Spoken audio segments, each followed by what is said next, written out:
Hello, my name is Piotr Michalak and I am Elder Art Conjurer at Black Drakkar Games. In other words, it means I'm a senior artist. And being a senior, I have quite a lot of experience working in game development. It's actually almost 20 years. I've been working as a lead of other artists. I've been working on co-development projects, on game development projects. I have also quite some experience with different engines, different pipelines, different architectures and optimization. My team task was to make the game running smoother, better, or on machine with lower specs. This is a pre-recorded presentations, which is quite troublesome because it's pandemic and everyone is working remotely.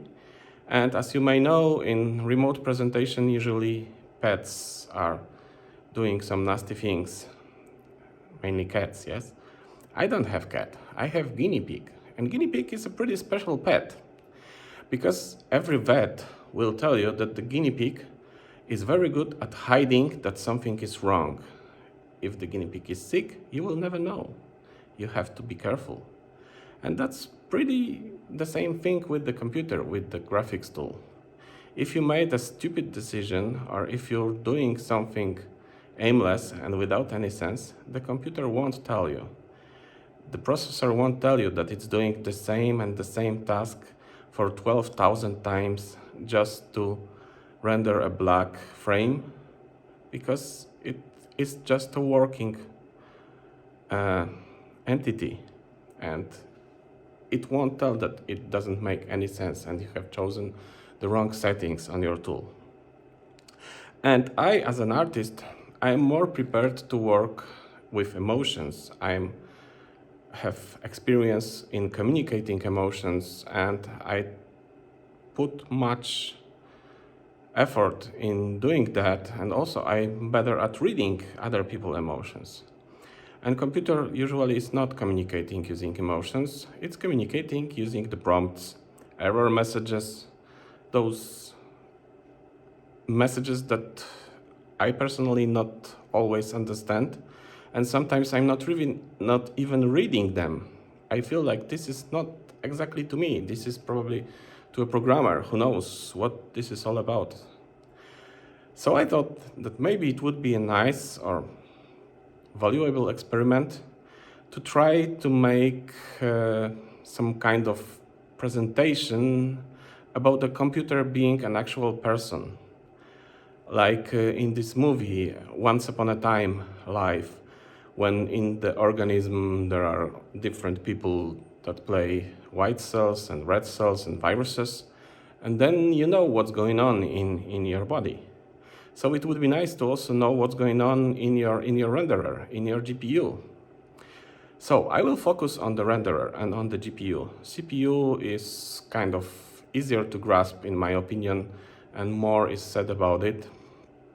And also we are artists, so we are mainly making the GPU busy. And on the other hand, I will mainly focus on normal pipeline, not ray tracing, because ray tracing right now is not really that much about optimization. You just have to think of everything and bring every light to the memory. So it's more talking about optimization and good practices in normal PBR pipeline. I will talk less about differences between forward rendering and deferred rendering, only a bit, because it doesn't matter in artist point of view that much if it's one or the other pipeline. So let's see what's going on. I thought that the best idea is to make this kind of presentation story about the courtroom. About the courtroom where judge has to take into consideration a lot of files, which is pretty much the same on the computer. Those are called files for a good reason. A lot of files, a lot of confessions from different experts from different sides, and then having this all in mind, and this is the main important symbol. You have to take under consideration a lot of different data and then put it in one moment and tell what is really going on. So what one pixel, what color it will be, or actually 4 pixels. So let's, for a moment, try to imagine that the GPU is actually a jury, a judge, who is trying to reckon what color are the 4 pixels, the 4 defendants in our trial. Because actually graphic cards is counting by blocks of 4 pixels, and this sometimes causes a bit of problems, so it's good to know it that way. And let's say that every draw call is an exhibit, and you have to know about many draw calls if there are many, or you just can rely on one draw call if there is only one. And let's say that every texture is a file that you have to load. If it's big, then not good, because the jury will have the desk flooded with the files, like you see in the trials of, I don't know, war, unheroes, or someone whose trial is really long. And if the textures are small and there is little of them, then the trial will go faster. So let's start the trial. The defendants are 4 pixels, suspected of taking part in a rendered scene. The jury has to determine color value of all 4 of them. And that can be made based on the testimony of witness. And the witness is, of course, the camera. Does the camera see any objects in the scene in those 4 pixels? Is it far or close? Is it one object or many objects? Is the object transparent and other objects can be seen behind it? Is it shaded by one shader? Is it part of one triangle? If yes, that's the best case, because one triangle in all 4 shaders means that it's also one shader, one texture. Well, not necessarily one texture actually, but one shader, one set of textures. And before any light comes to the scene, it's pretty easy. The jury relies really on what has been used before, and it would be best if the trial was really mundane.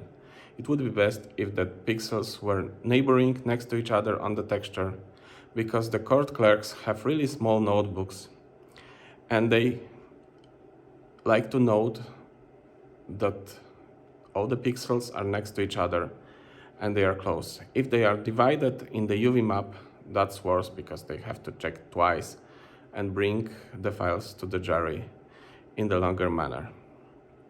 If it happens that 4 pixels are from the different triangles or from the different objects, or if the border of alpha blending is in those 4 pixels, that's not the best case, because the jury will have to determine the color value in case that 4 pixels were on the object 1, and determine the color value in case that the 4 pixels were in the object 2, and then compose the block, and then send it to further investigation. So, obviously, it's best to keep pixels next to each other on the UV map. It's best to avoid using alpha, and especially it's best to avoid using many objects forming layers on the scene, because that obstructs the trial in quite a sizable manner. Having determined the initial unlit color value information of the 4 defendants, the jury can go on and ask about lighting situation. How many lights are there in the scene? How many of those are really needed to be taken into consideration? Maybe some lights are somewhere far away or in the different direction and they don't count really. Are the lights dynamic, or they are stored in the reflection capture? Is it one reflection capture or more of them? And is it the same reflection capture as it used to be in the previous scene? In most cases, yes. That is, if it's not an enlighten or ray trace situation. So it is easier if all the lights are baked in the reflection capture and none of the lights are dynamic, but it's not necessarily always the case. Then we have to ask about shadows. Maybe some other objects are casting shadows, so some of the lights needs to be subtracted. Then we have to ask about the roughness of the object, because basing on the roughness, it actually takes different MIP map of the reflection capture into consideration. And MIP maps in our JARI situation means that the information can be stored on the farthest MIP map, which is pretty much 1 pixel, and that is the first page of the file, and it's very easy to read, just it says it's gray. Or maybe it's stored because the object is very mirror-like. It's stored in the first MIP map, which is the most precise information about what is really reflected on the reflective surface. And then it takes a lot of time to read all the confession about the lighting situation. Finally, the tilt angle of the rendered surface needs to be determined. And that, of course, brings the information about normal. The normal is basically based on the normal map, as anyone can assume, but also it reflects the angle of the whole surface, the whole triangle. Let's just leave the idea that the triangle needs to be animated and animated using weight maps, bones, or simulation, physics, some logic, be it AI or just simple script. It doesn't matter in our situation because this is handled by CPU in most cases, and our judge don't need to take that into consideration. The point is that the surface is at a certain angle on the scene, and then we just have to read the normal map. And that's all. That would be all in case of a normal typical shader. Well, that's half of the story actually. But sometimes it's not that typical shader, the default lit shader. Sometimes it's a shader with subsurface scattering, transparent with refraction, or with extra displacement texture that needs an extra tessellation and displacement that overrides the Z buffer depth information. This is completely special case, and the judge will like to postpone such cases to the later period. Anyway, no matter if this information is obtained easy or hard, it's not the end. Actually, it's halfway. The good information is that usually those processes of the jury are similar to the whole triangle and very often similar to the one object or one draw call. Anyway, having determined that, we need to go further. Going further means that the jury has to check the environment. If the object is far away, that means that a lot of air is between object and camera. And that air, in most cases, means fog. It's easy when the fog is just single color, but usually it's actually light scattering. So then we need to determine the direction of sunlight, the direction of camera against object, Rayleigh, Mie, ozone layer, all that information. Some of this needs to be added, some of this needs to be subtracted, because scattering is actually getting rid of certain wavelength of light in the air. Then, when this is done, there are other shiny objects other than sun. Every shiny object casts light, and that means bloom, and bloom means extra render pass, and extra render pass means that the actually extra frame needs to be rendered with just shiny objects and then blurred and added on top of that. In most cases, the judge just needs to wait till the frame is ready to be added, and in most of cases for 4 pixels, there won't be anything added, and it will be determined that it's only black. And that's all. So it's a waste of time for 4 pixels, but sometimes it's very important. Then, in many cases, we have to check the previous frame to see what was there, especially when it's motion blur. Then that means that some part of previous frame information needs to be superimposed on top of our current frame. Also, if it's temporal anti-aliasing, it may mean that it needs to alias with the previous frame or need not alias with the previous frame, especially when it's a border of object and the background. That is not the easiest case when the border is among those 4 pixels as we have specified before, and in anti-aliasing, especially temporal anti-aliasing, it's even more complicated. Then, as if it wasn't enough, we are having the post-process, and many post-process are needing extra fill layer, extra frame to render and then add on top of that. Those post-process that needs to create extra frame and add on top are super time-consuming and have to be used with wisely, with kind of feeling that it really gives the important effect. Anyway, that's still not the end. What I haven't spoken about is that this information is really precise, and it comes in many steps of lightness, not just 256. So we need to make it into information that is available to render on the screen, on the monitor. And that's when tone mapping comes into place.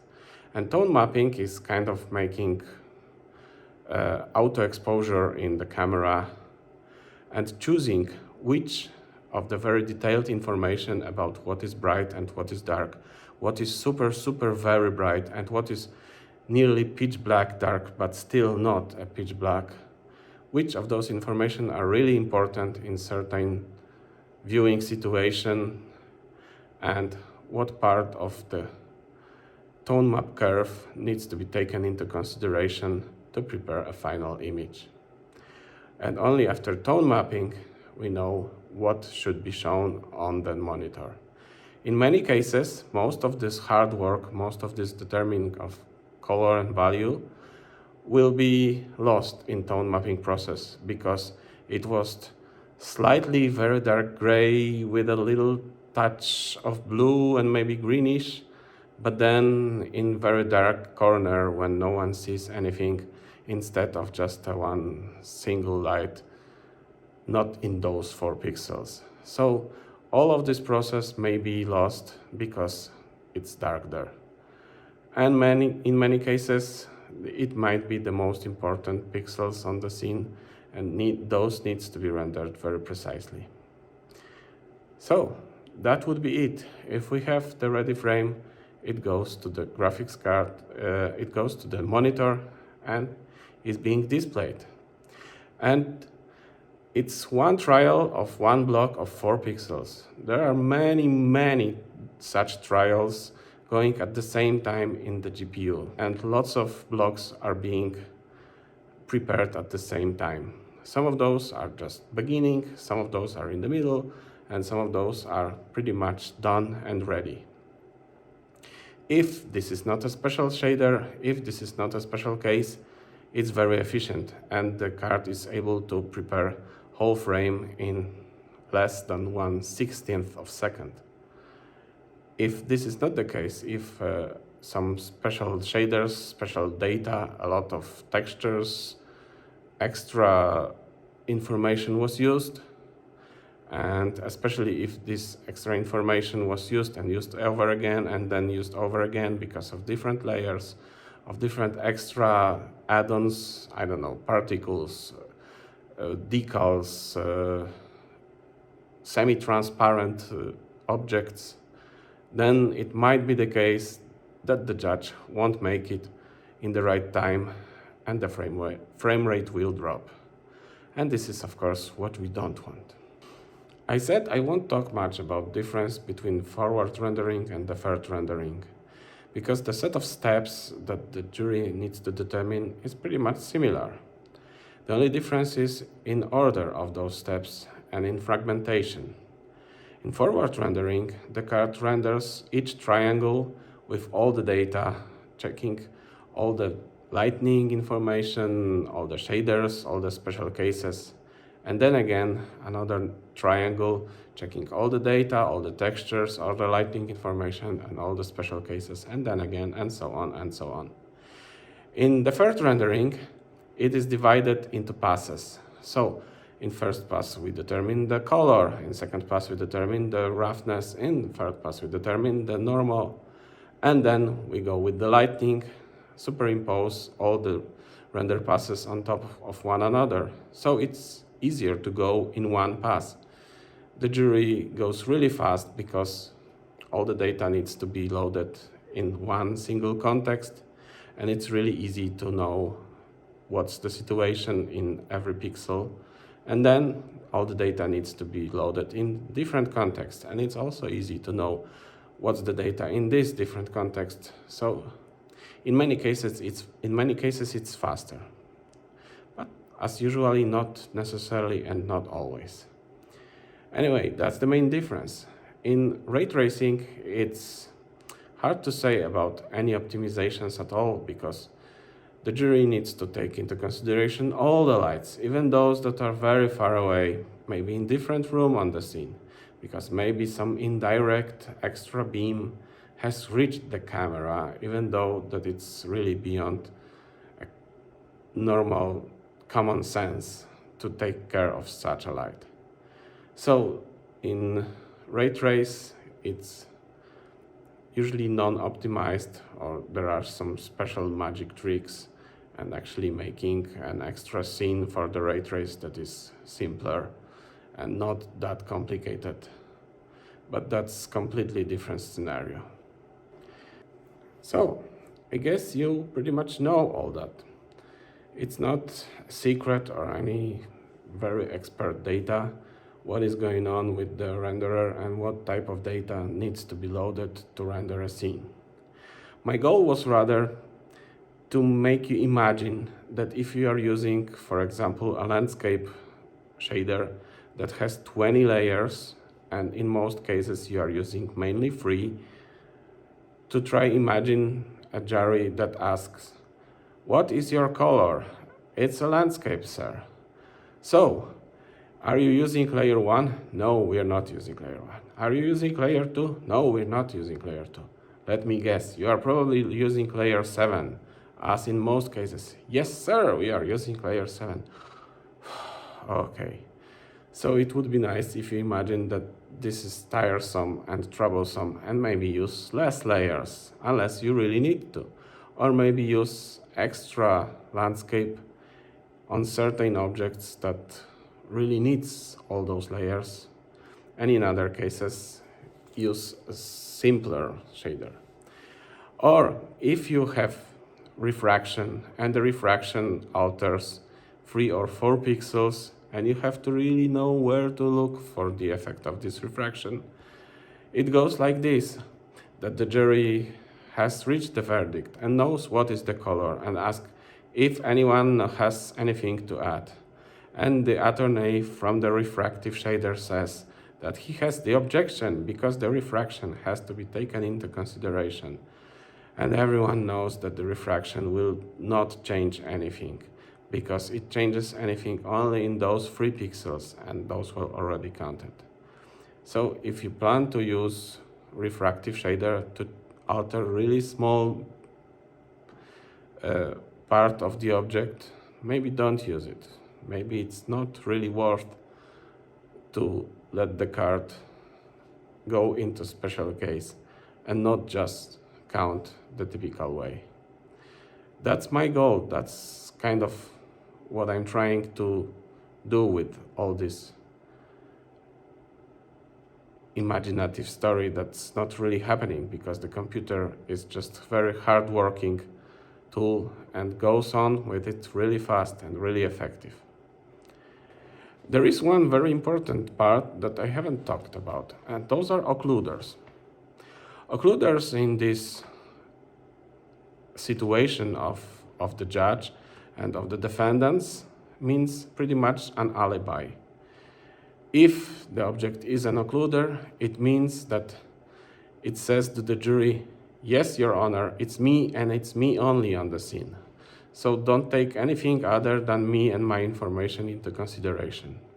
And as you can imagine, the jury is very happy with that situation because it's easier. But the point is that the occluder needs to be watertight. If there is a single pixel of gap between occluding surfaces, it doesn't make any sense because all the information that is behind the occluder will have to be loaded anyway. All the buildings that are behind, all the objects, all the trees or the leaves, all the textures will need to be loaded just to determine what color this single pixel of gap between occluding objects will be. And after taking of consideration of all that stuff that is behind the occluder, the jury will determine that it's gray, a bit pinkish. So it doesn't make any sense. If we treat this rendering situation as a jury that tries to reach the verdict about the color of pixels, it becomes pretty obvious that all the textures are files that need to be brought to a courtroom, and if those files are big, then they will take a lot of place on the jury desk. And in this case, it becomes even more clear that if you are using textures that has alpha channel or DDS format that enables you fully 8-bit alpha channel and then are not having any valuable information there, you're using it to store a normal RGB without alpha textures, it doesn't make any sense. It's like using thick, very long, many pages files and leaving half of the pages blank. It's almost like trolling the judge, and he won't like that. It also becomes clear that maybe it's better to encode some other information on the alpha channel. Maybe it's better to store color information in RGB and roughness in alpha, or metalness in alpha, if the metalness is really different than just black, if there's really metallic surface, because such files may stay through different period of the trial and they don't have to be loaded and unloaded and then reloaded again. So it's easier, less of a hassle, and the trial goes smoother this way. Generally, the less you update information, the more you can rely on the information that is already stored in the memory, the better.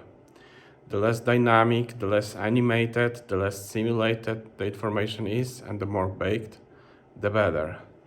Maybe the simulated, very accurate and based on actual geometry shadows are not really necessary. Maybe it can be baked texture, and that's all. Basically, one has to know what is going on, what are the optimizations, and what are the edge cases.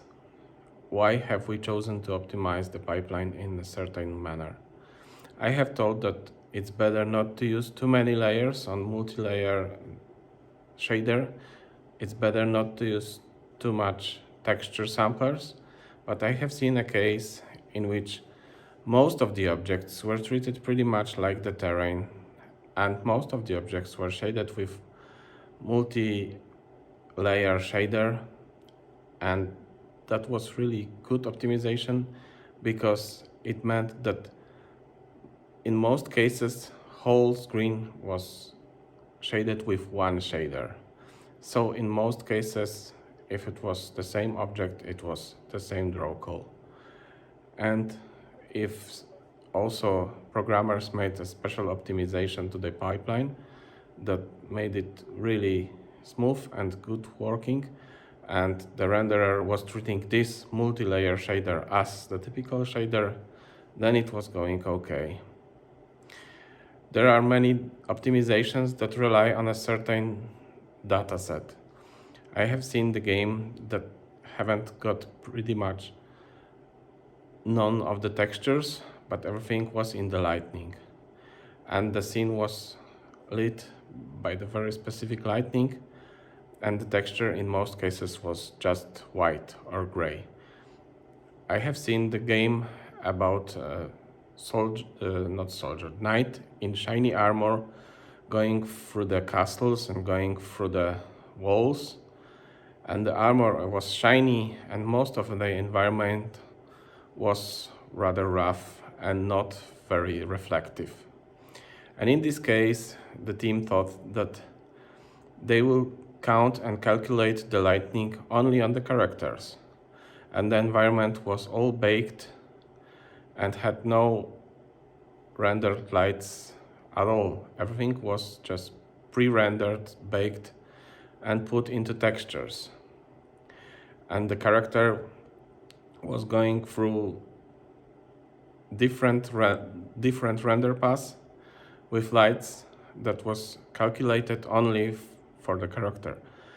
And in this camera, third-person camera from the behind, it wasn't really a big area in the frame rendered, and it was really effective. The only problem was ponds or water or wet surfaces, so they tried to not to use them too much, because reflective wet surfaces was kind of distracting the initial idea about the optimization. I've also seen a game in which there was a decision at the very beginning that every object put on the scene should have a blueprint around it. So every object should be a blueprint and then object inside the blueprint. This way, it's easy to kind of get extra animation or simulation or some effect because it's all instanced.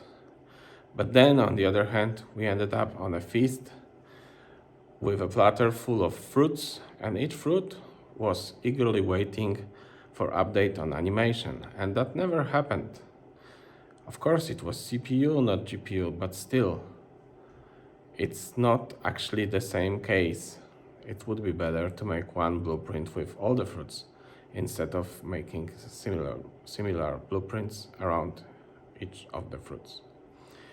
Also, as the final special case, I have the case of my own mistake that I made at the very beginning of my game development career. I was working on flight simulator, and the programmer, the main lead programmer, created special case for sun, and the sun was a super special flare that casted rays to see if it's obscured by many objects or not, and then the blur was smaller or bigger. But that was only for the sun. The programmer assumed that there will be only one sun on the scene, and that was the super ray casting flare. And my task was to add special effects and flare to vehicles. And because of certain topology of vehicles and concave parts that had lights inside, because it was science fiction game and starships looks really cool if they have concave part that have lights inside, I thought that it looks really nice if I'm using these ray casting flares. So every starship has at least 7 of those suns, and sometimes even more. So seeing that, of course, the frame rate dropped rapidly. Seeing that, the main programmer got really angry and get rid of this method, get rid of this extra flare at all. And even the sun was not using this ray casting. And then I thought that it's always better to know what is really going on and what are the math behind the effects that you are trying to achieve. So that is all I have prepared for today. Thank you for listening. I hope it is somehow enjoyable for you. Try to imagine if you really need that super special effect, if it pays off, if it really is breathtaking.